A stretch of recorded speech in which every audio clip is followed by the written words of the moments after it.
ફરી એકવાર ભારતીય જનતા પાર્ટીની સરકાર અને ગુજરાતના ગૃહમંત્રીનો ભાંડો ફૂટી ગયો. છેક હરિયાણાના મેવાતથી કચ્છ સુધી 1000 કિલોમીટરનું અંતર કાપી 4 કરોડનો દારૂ હરિયાણાથી કચ્છ સુધી પહોંચ્યો. અને ફરી સ્ટેટ મોનિટરિંગ સેલે શું એક્શન લીધી? ખાલી કોન્સ્ટેબલ અને પીએસઆઈ ને પીઆઈની સામે તવાઈ આવી, એમને સસ્પેન્ડ કર્યા, એમની સામે એક્શન.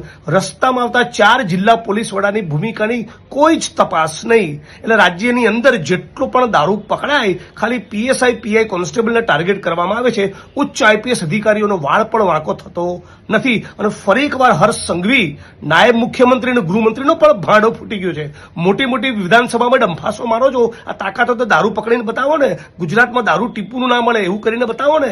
અત્યારે જેટલો પણ દારૂ પકડાયો છે એ ઐતિહાસિક છે. 4 કરોડનો દારૂ, 56,000 બોટલ, 23 આરોપીઓ ફરાર, 10-12 બુટલેગરો ભૂગર્ભમાં. તો આપણા ગુજરાતમાં શું ધંધો ચાલુ રહ્યો છે? આ શું તમે કરી રહ્યા છો? હું રાજ્યની સરકારને માંગણી કરું છું કે તાબડતોબ દરેકે દરેક જિલ્લા પોલીસ વડા જ્યાંમાં સંડોવાયેલા તમામને સસ્પેન્ડ કરી એમની સામે પ્રોહિબિશન એક્ટ હેઠળ કાર્યવાહી કરવામાં આવે.